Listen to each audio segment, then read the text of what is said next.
Translation में ADG में आपको खुशामदीद है। तो आज का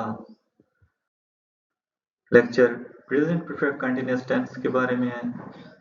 इससे पिछले लेक्चर में हमने इस टेंस के जो है पॉजिटिव सेंटेंसेस देखे थे और आज हम उनका नेगेटिव बनाना सीखेंगे। टेंस सीखना कोई रॉकेट साइंस नहीं है, बहुत मुश्किल काम नहीं है, बहुत ही आसान होता है। बस थोड़ा सा आपको एक थॉट प्रोसेस बनाना होता है और अगर आपको थॉट प्रोसेस दुरुस्त हो गया तो फिर सब ठीक है। तो इस टेंस का नेगेटिव बनाने का फार्मूला है हैज या हैव में चॉइस रहता है, नॉट आएगा और उसके बाद बेन आएगा, उसके बाद वी फोर यानी कि चौथी फॉर्म जो बेस फॉर्म के साथ आईएनजी लगा के बनाते हैं यानी प्रेजेंट पार्टिसिपल फॉर्म। हैज या हैव में चॉइस रहता है, उसके बाद नॉट लगाना है और उसके बाद बेन और उसके बाद V4। अब ये नॉट की जो प्लेस होती है ना, ये मैंने आपको हमेशा के असूल के लिए याद रख लिया करें कि ये पहले वर्ब के बाद ही होनी है। यानी हेल्पिंग वर्ब अगर एक है तो उसके बाद हो जाएगी, अगर हेल्पिंग वर्ब दो है जैसे इसमें हैज है और बेन है तो हैज के बाद होना है। ये इसकी प्लेस आपने अच्छे से याद रखनी है। बाकी सारी सेंटेंस के स्ट्रक्चर वही पॉजिटिव वाली रहती है और बस एक जो है नॉट को दरमियान में हैज और हैज हैव और बेन के दरमियान में इसको स्प्लिट करके ना इसके दरमियान में नॉट को लगा देना है आपने, और कुछ भी नहीं करना। इसके बाद हमारे पास नेक्स्ट है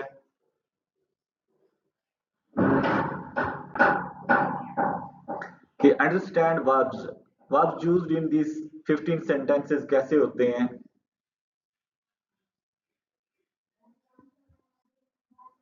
मैंने तमाम वर्ब्स जो हैं वो लेके उसको एक लिस्ट बना दी है, आप ये देख सकते हैं।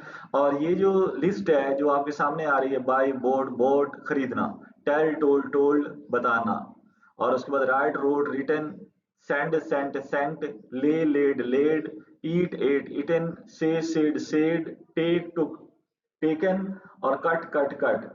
ये देखिए, ये जो वर्ब की फॉर्म है ये किसी पैटर्न पे नहीं आती है। जब वर्ब की फॉर्म किसी पैटर्न पे नहीं होती है तो उस वर्ब को कहते हैं ये इर्रेगुलर है, यानी बेकायदा है। इरमेना नाट होता है, रेगुलर जो रेगुलर नहीं है। इरमेना नाट नान, इरमेना नाट नान नॉन रेगुलर, यानी कि जो नॉन रेगुलर वर्ब होता है उसकी जो फॉर्म्स होती हैं वो किसी पैटर्न पे नहीं आती हैं। इन तमाम सेंटेंसेस में याद रखें, ये जो मैं आगे आपको 15 मिसालें देने जा रहा हूं नेगेटिव सेंटेंसेस की, उनमें जितने वर्ब हैं ये वो हैं। अब वर्ब सीखना इसलिए जरूरी है क्योंकि जब आप दूसरी जगह पे सेंटेंस बनाएंगे, किसी और टेंस में बनाएंगे तो फिर आपको फॉर्म चेंज करना पड़ती है। अब बच्चा क्योंकि वर्ब की फॉर्म सीखता नहीं है तो वहां पे वो वर्ब ही उसको नहीं हो रहा होता, क्योंकि बुक तो बुक ही रहना हर जगह, हर जुमले में बुक है तो बुक रहेगा, असलम हर जगह असलम ही रहेगा। चेंज तो ये वर्ब ही होते हैं ना। अब ये वर्ब जो चेंज होता है वो फॉर्म्स ऑफ वर्ब चेंज होती है और बच्चे को फॉर्म ऑफ वर्ब ही नहीं आ रही होती, वर्ब तो आ रहा होता है लेकिन आगे फॉर्म नहीं आ रही होती। और हमारा जो निजाम तालीम में चल रहा होता है वो भी ऐसे ही चल रहा है कि पहले सिर्फ फॉर्म याद करवा दी, ना करवाई और टेंथ शुरू करवा दी। अब बच्चे के लिए मसला बन जाता है। इसके बाद जो नेक्स्ट है हमारे पास वो है बेस फॉर्म। ये जो है रेंड रेंड रेंड और croak croaked croaked, believe believed believed, milk milked milked, crow crowed crowed और अटैक अटैक्ड अटैक्ड। अगर आप इन सब पे गौर करें तो ये जो बेस फॉर्म है उसके साथ हमने सिर्फ ईडी लगाया है और बाकी अगली दो फॉर्म जो है पास्ट और पास्ट पार्टिसिपल हमें हासिल हो गई हैं। यानी बेस फॉर्म के साथ हमने सिर्फ ईडी लगाया है।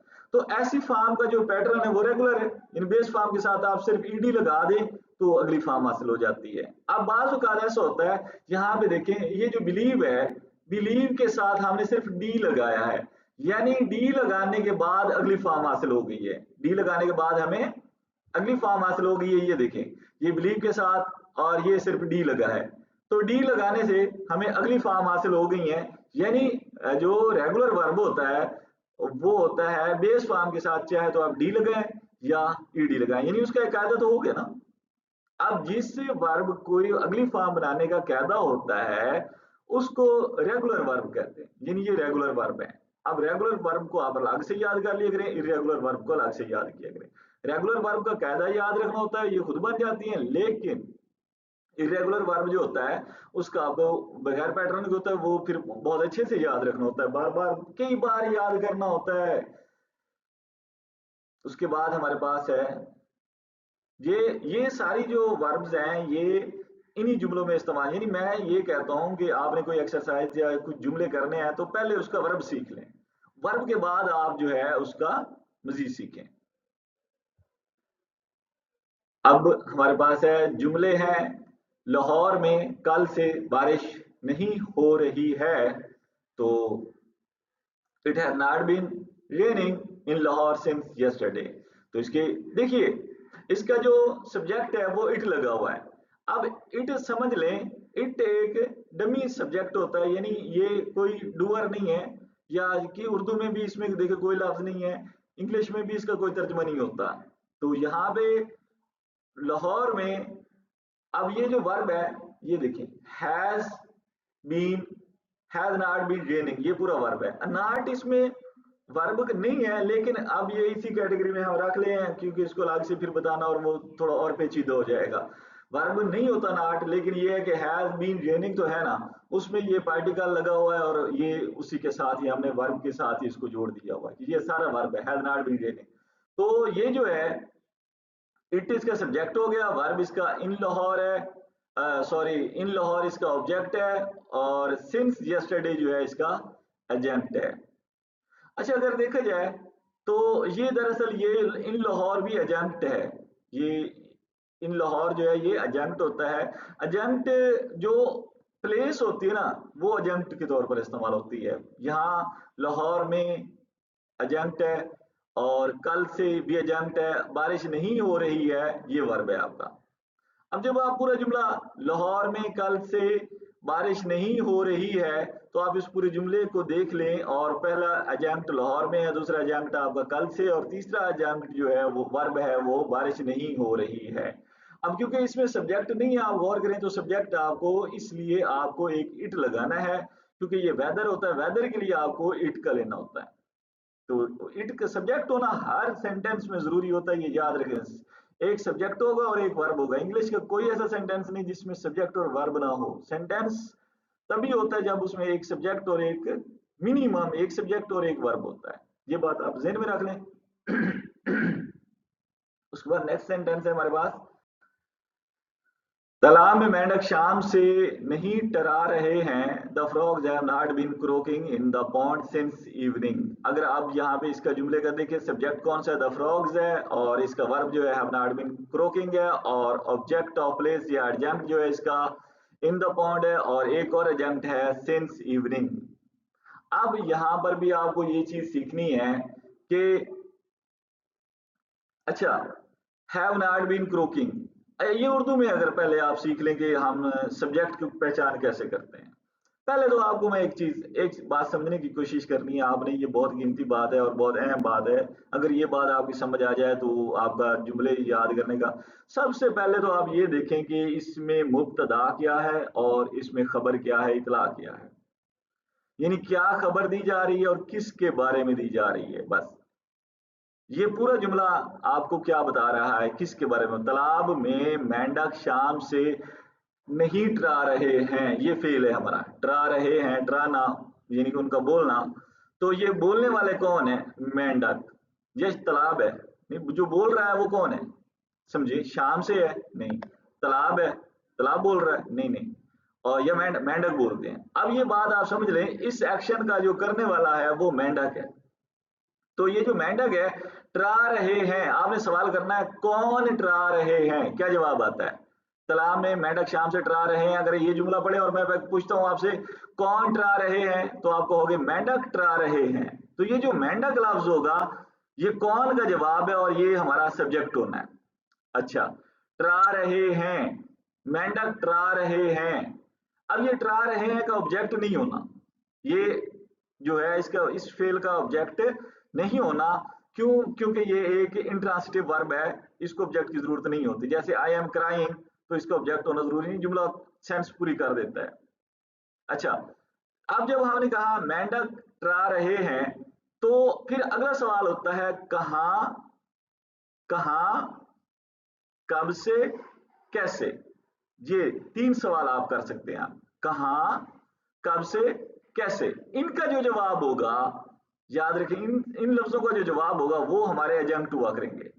एजेंट यानी एजेंट जो है प्लेस भी हो सकती है, व्हेन प्लेस भी हो सकती है, और टाइम भी हो सकता है, और मैनर भी हो सकता है, रीजन भी हो सकता है। तो अब यहाँ पे आप ये देखें, अब मेंढक नहीं डरा रहे हैं, अब वो कहते हैं मेंढक नहीं डरा रहे हैं, तो हम अगला सवाल, कब, कहाँ, कैसे, ये तीन। मेंढक कब से नहीं डरा रहे हैं? शाम से नहीं डरा रहे हैं। मेंढक कहाँ नहीं डरा रहे हैं? तालाब में नहीं डरा रहे हैं। तो इनके जो दो सवालों के जवाब आपको मिले वो आपके एजेंटों ने हैं। अब आप इनमें जो एजेंट है, सारे एजेंट ऑफ प्लेस वो पहले आ जाता है। फिर ट्रांसलेशन जब आप करेंगे तो एजेंट ऑफ प्लेस जो है वो पहले लगाएंगे, और एजेंट ऑफ टाइम की जो तरतीब होगी वो उसके बाद होगी। तो यहाँ पे हम the frogs have not been croaking in the pond since evening. तो उम्मीद है कि आपको कुछ समझ आना शुरू हो जाएगी। थोड़ी तो वही है, बहुत ज्यादा आपको जो है बहुत जस्तजू के साथ बैठना होता है, बहुत मुश्किल होता है पढ़ाई की बातों को सुनना। हम अप्रैल से अफवाहों पर यकीन नहीं कर रहे हैं। We have not been believing in rumours since April. देखिएगा, हमारे पास इसका सब्जेक्ट है वी, और वर्ब है इसका हैव नॉट बीन बिलीविंग, और ऑब्जेक्ट इसका है इन र्यूमर्स, और एजेंट है सिंस अप्रैल। अब आप यहाँ पे आप ये कहते हैं कि जो है हम अप्रैल से अफवाहों पर यकीन नहीं कर रहे हैं, यकीन नहीं कर रहे हैं, ये जो है आपका फेल है। अब इस पे यकीन नहीं कर रहे हैं, कौन कौन यकीन नहीं कर रहे हैं? पहला सवाल, कौन यकीन नहीं कर रहे हैं? इसका जो जवाब मिलेगा वो आपका फाइल होगा, यानी सब्जेक्ट होगा। यकीन नहीं कर रहे हैं कौन? हम। देखो, फिक्रा पढ़ के भी देखना है ना।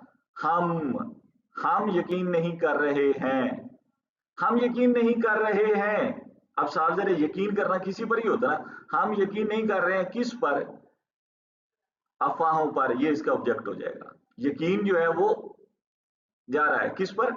यकीन हो रहा है ना किसी पर, तो वो ऑब्जेक्ट हो गया। हम यकीन नहीं कर रहे हैं किस पर? ऑब्जेक्ट पर, जिनके अफवाहों पर, ये इसका ऑब्जेक्ट हो गया, मफूल हो गया।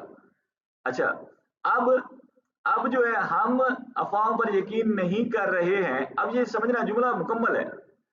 अब इजाफी मालूमात आपने देनी होती है, वो कहाँ, कहाँ, कब, कैसे, कहाँ, कब, कैसे। तो हम अफवाह पर यकीन नहीं कर रहे हैं, कहाँ नहीं, अप्रैल से है तो ये वैसे ही वक्त होता है कब। हम कब से अफवाहों पर यकीन नहीं कर रहे हैं, ये जो कब से का जवाब होगा वो आपका एडजंक्ट होगा। हम कब से अफवाहों पर यकीन नहीं कर रहे हैं, हम अप्रैल से अफवाहों पर यकीन नहीं कर रहे हैं, तो ये जो अप्रैल है ये आपका एडजंक्ट है। उम्मीद है आपको थोड़ा ऐसा ऐसा आपको समझ आना शुरू हो जाएगी जुमले के हिस्से को पहचान करने की।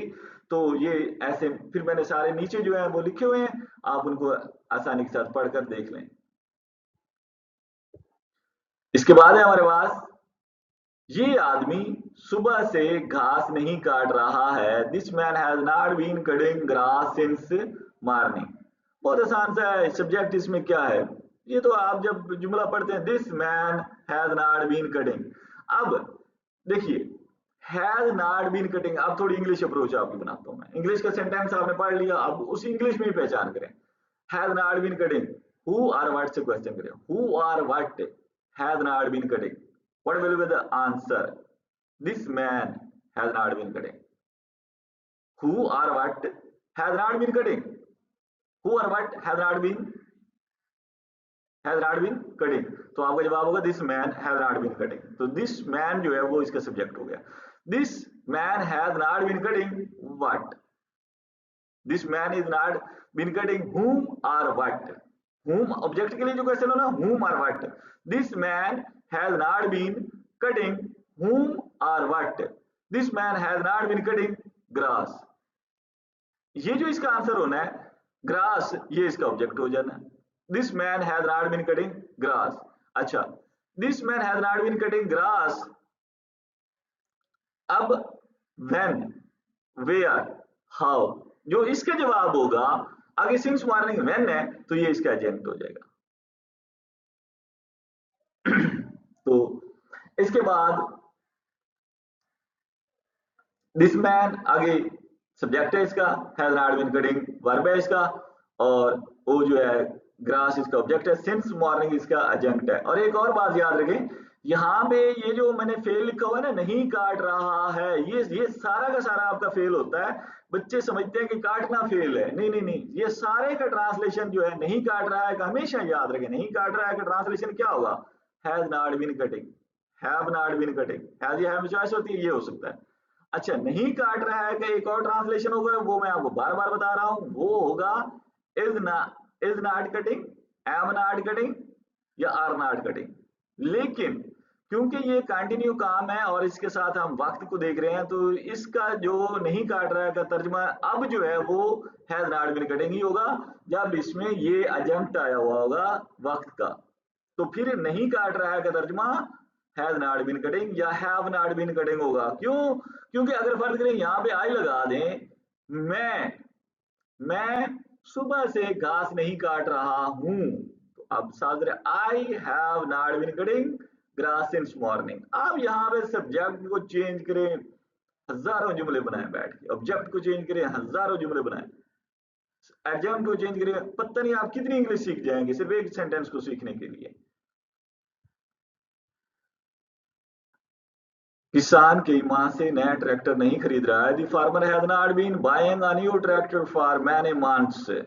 जी, तो किसान कई माह से नया ट्रैक्टर नहीं खरीद रहा है। उर्दू जुमलों में जो आगाज होता है ना, वैसे आमतौर पे सब्जेक्ट शुरू शुरू में ही आता है, तो ये किसान जो है वैसे सब्जेक्ट है। अच्छा, आप यहाँ पे आ जाए, नहीं खरीद रहा है, इसका फेल पहचान कर लें। फेल आपने पहचान कर ली जी, किसान कई माह से ट्रैक्टर नहीं खरीद रहा है, इसका फेल बताओ। तो आपने कहा जी सर इसमें नहीं खरीद रहा है, ठीक है। अब जब आपने फेल को पहचान कर लिया है, अब समझना बात को, तो नहीं खरीद रहा है कौन? कौन नहीं खरीद रहा है? किसान। ये जो कौन का जवाब है, कौन नहीं खरीद रहा है, ये आपका हो गया सब्जेक्ट। अच्छा, किसान नहीं खरीद रहा है क्या? किसान नहीं खरीद रहा है तो क्या? तो वो हो गया, जो जवाब होगा वो होगा नया ट्रैक्टर, वो उसको हो जाएगा ऑब्जेक्ट। अब असल में आपको यही समझा रहा हूं मैं कि किसान नहीं खरीद रहा है। अगर तो आपको किसान नहीं खरीद रहा है, अगर आपको पूरी समझ आ जाती है, आपके अंदर कोई क्वेश्चन अराइज ही नहीं होता, तो ये सेंटेंस पूरा हो जाता है। लेकिन अगर आपका सेंटेंस जो है वो आपकी अंडरस्टैंडिंग पूरी नहीं करता, तो साहब जरा इसको अभी और कुछ जरूरत होती है। अब अगर आप जुमले को पढ़ते हैं, किसान नहीं खरीद रहा है, तो भाई आपने यही पूछना है क्या नहीं खरीद रहा है। आपका तो यही हो, अगर आप यही तक कोई बात कर देगा तो वो तो बात की समझ नहीं आएगी आपको। ये चीज तो है कि अब जो है, अब अगर आपने ये पूछना है कि किसान नहीं खरीद रहा है, तो अब आपके दिल में तो खुद ही आएगा यार क्या नहीं खरीद रहा है, आपके दिमाग में वो तो एक खुद ही चल रहा है, नेचुरली चलता है कि आप पूछेंगे कि किसान नहीं खरीद रहा है तो क्या नहीं खरीद रहा है? वो ट्रैक्टर नहीं खरीद रहा है, दरांती नहीं खरीद रहा है, बैल नहीं खरीद रहा है, जानवर नहीं खरीद रहा है, खेत नहीं खरीद रहा है, चारा नहीं, कुछ तो है ना जो नहीं खरीद रहा है वो। तो साफ ज़ाहिर है आपने ये खरीदना जो है, अब यहाँ पे बात खत्म भी नहीं हो जाती, इसको ऑब्जेक्ट चाहिए होता है। ये नहीं, ये वर्ब भी ऐसा है जो ट्रांसिटिव वर्ब है, इसको ऑब्जेक्ट चाहिए होता है, और अगर आप ऑब्जेक्ट नहीं लगाएंगे तो जुमला कंप्लीट नहीं होगा, जुमले की सेंस कंप्लीट नहीं होगी। इसका ऑब्जेक्ट जो फिर साफ ज़ाहिर आप लगाएंगे वो नया ट्रैक्टर है यहाँ पर, और फिर किसान नया ट्रैक्टर नहीं खरीद रहा है, बात अब सही समझ आ जाती है, बात पूरी हो जाती है। लेकिन अगर आप इजाफी इंफॉर्मेशन लगा देंगे तो वो थोड़ी सी अगले बंदे को समझने में आसानी हो जाती है कि यार ये बात किसके लिए कर रहा है। मैं कह देता हूँ यार पिछले महीने से, किसान की जगह आप दो कोई नाम लगा दें, असलम लगा दें, असलम नया ट्रैक्टर मेरा जानने वाला है, मैं उसके बारे में कह रहा हूँ, असलम नया ट्रैक्टर नहीं खरीद रहा है, तो आप कहते हैं ठीक है, वो यार कब से नहीं खरीद रहा है? वो पिछले एक माह से नहीं, पहले रोज खरीदता था, या मतलब उसका मोटरसाइकिल लगा ले, कुछ भी लगा ले, तो पहले उसका ये नहीं, वो रूटीन में था कि वो साल में महीने में खरीदता था, तो अब पिछले साल से पिछले महीने से वो नहीं खरीद रहा है। तो ये जो है मजीद सारी अंडरस्टैंडिंग जो सेंटेंस आपका इन्फॉर्मेशन होती है, एक्स्ट्रा इन्फॉर्मेशन है जिसके बगैर जुमला कंप्लीट भी हो जाता है, तो उसको कहते हैं एग्जाम्पल। अब देखिए सब्जेक्ट है, उसके बगैर जुमला नहीं पूरा होगा, वर्ब भी जरूरी है, वर्ब के बाद इसमें ऑब्जेक्ट भी जरूरी है। हर जगह ऑब्जेक्ट जरूरी नहीं होता, लेकिन इस जुमले में जरूरी है, क्योंकि ये आगे जो है ट्रांसिटिव वर्ब है, ट्रांसिटिव वर्ब जो होते हैं उनको ऑब्जेक्ट जरूरी होता है। अब यहां से आप समझ लें कि इसका ऑब्जेक्ट जरूरी है, लेकिन बाकी जो है फॉर मेनी मंथ्स ये जो है ये एडजंक्ट होते हैं और ये एक्स्ट्रा इन्फॉर्मेशन होती है, अबाउट द वर्ब होती है, और इसके लिए ऑब्जेक्ट जरूरी नहीं है कि ये आप हर जुमले में लगाएं। इसके बाद हमारे पास जुमला है असगर 20 दिन से झूठ नहीं बोल रहा है। Asghar has not been telling a lie for 20 days. जो आप समझ रहे हैं, असगर 20 दिन से झूठ नहीं बोल रहा है। झूठ नहीं नहीं बोल रहा है कौन? अच्छा चलो उधर जाओ, मम्मा काम कर, मम्मा को। अच्छा, तो असगर 20 दिन से झूठ नहीं बोल रहा है। जो असगर है इसमें, अब देखें, नहीं बोल रहा है कौन? असगर, ये इसका हो गया फाइल सब्जेक्ट। असगर नहीं बोल रहा है क्या? झूठ, ये हो गया उसका ऑब्जेक्ट। अब कब से? 20 दिन से, तो ये हो गया उसका एडजंक्ट। उसके बाद है मैं दिसंबर से नया नावल नहीं लिख रहा हूं। I have not been writing a new novel since December. I have not been writing what? A new novel. Object हो गया इसका, सिंस दिसंबर एडजेक्ट हो गया। मेरे दोस्त कई सालों से तोहफे नहीं भेज रहे हैं। अब देखिए, नहीं भेज रहे हैं कौन? मेरे दोस्त। क्या? तोहफे। यानी आप कौन और क्या से आप आराम से, मेरे दोस्त नहीं भेज रहे हैं क्या, तो ये उसका ऑब्जेक्ट होगा। नहीं भेज रहे हैं कौन? कौन नहीं भेज रहे हैं, वो उसका सब्जेक्ट होगा। बेटा बाहर जाओ, उधर जाओ, चलो शाबाश, मम्मा के पास जाओ।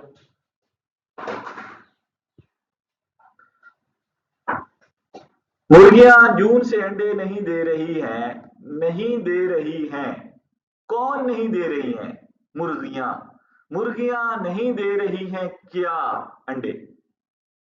फाइल सब्जेक्ट और ऑब्जेक्ट की पहचान बता दी मैंने। फेल को पकड़ना, आपने फेल से उसको पहचान लेना है। और कब से? जून से। ये एजेंट होगा, ये एंड पे आएगा। अब the hands have not been laying eggs since June. हमारी गाय सोमवार से दूध नहीं दे रही है। Our cow has not been giving milk since Monday. दूध नहीं दे रही है, यहां पे देखें, दूध नहीं दे रही है। कौन दूध नहीं दे रही है? क्या दूध नहीं दे रही है? क्या दूध नहीं दे रही है या कौन दूध नहीं दे रही है? हमारी गाय। हमारी गाय दूध नहीं दे रही है, तो हमारी गाय इसमें क्या हुआ? हमारी गाय इसमें आपका सब्जेक्ट हुआ। अच्छा, हमारी गाय दूध नहीं दे रही है। हमारी गाय दूध नहीं दे रही है, तो इसमें दूध वैसे ऑब्जेक्ट के साथ ही अटैच हुआ खड़ा है। और कब से? सोमवार से। तो यहां हो गया और cow, subject has not been giving जो है वर्ब, और मिल्क इसका हो गया, और सिंस मंडे।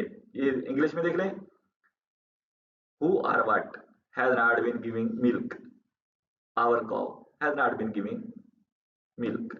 अच्छा, our cow has not been giving what? Our cow has not been giving milk, object हो गया। और ये व्हेन, सिंस, मंडे, एडजंक्ट हो गया इसका। मुर्गा कल से अजान नहीं दे रहा है। अब जो है इसमें अजान नहीं दे रहा है। जो मुर्गा अजान बांग देता है, जिसको हम कहते हैं मुर्गा कल से बांग नहीं दे रहा है, वो होता है हम इसको अजान भी कहते हैं, और इसका होता है नॉट बीन क्रोइंग। मुर्गे का जो बोलना होता है उसको क्रो बोलते हैं। क्रो कभी कभी बोलते हैं, लेकिन नाउन और वर्ब के तौर पर जब इस्तेमाल होता है तो उसके मायने में फर्क आ जाता है। हैज नॉट बीन क्रोइंग और has not been crowing what या हु। अब क्योंकि हु का जवाब तो द कॉक नहीं होता, व्हाट का जवाब होता है, क्योंकि हु सिर्फ इंसानों के लिए होता है। हु और व्हाट, इसलिए मैं आपको कह रहा हूं हु और what has not been crowing, the cock has not been crowing. बस ये इसके ऑब्जेक्ट की जरूरत नहीं है। क्यों? क्रोइंग जो है वो इंट्रांसिटिव वर्ब होता है, इसको ऑब्जेक्ट की जरूरत नहीं होती। सिंस यस्टरडे ये उसका एजेंट है, और ये आंसर द व्हेन। बैल 2 दिन से चारा नहीं खा रहे हैं। The ox has not been eating.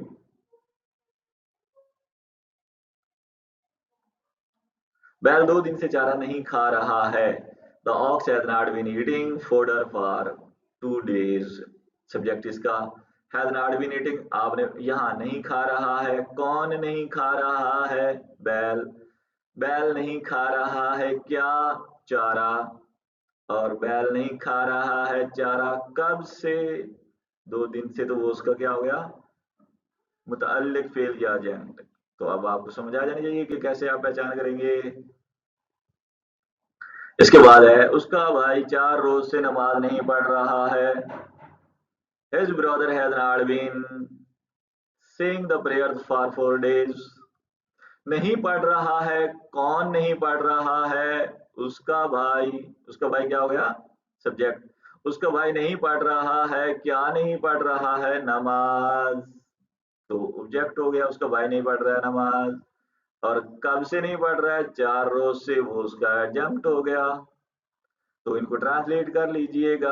पहले सब्जेक्ट को ले जाइएगा, फिर वर्ब को पकड़ के लगाइएगा, फिर उसके बाद ऑब्जेक्ट को यहाँ पे रख देना है, और उसके बाद सबसे आखिर में 4 दिन से, यानी कि जो टाइम है, ड्यूरेशन ऑफ टाइम है, और फार लगेगा इसके साथ।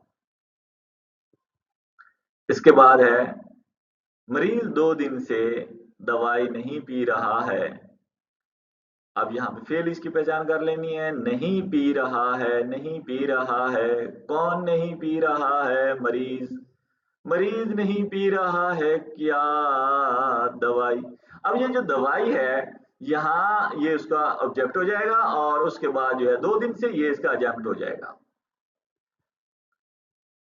शेर सोमवार से मवेशियों पर हमला नहीं कर रहा है। हमला नहीं कर रहा है, कौन हमला नहीं कर रहा है? जी शेर। शेर हमला नहीं कर रहा है। ठीक है, किस पर हमला? किसी पर किया जाता ना, किस पर? मवेशियों पर। तो ये इसका ऑब्जेक्ट हो गया। शेर हमला नहीं कर रहा है, मवेशियों पर उसका ऑब्जेक्ट हो गया। और कब से? सोमवार से। पहले जी नहीं, हर रोज कर रहा था, और तो सोमवार से उसने हमला करना बंद कर दिया है। तो ये जो कब से है, ये आपका जो होता है एडजंक्ट होता है। The lion has not been attacking the cattle since Monday. Thank you for watching. Channel को सब्सक्राइब जरूर कर लें।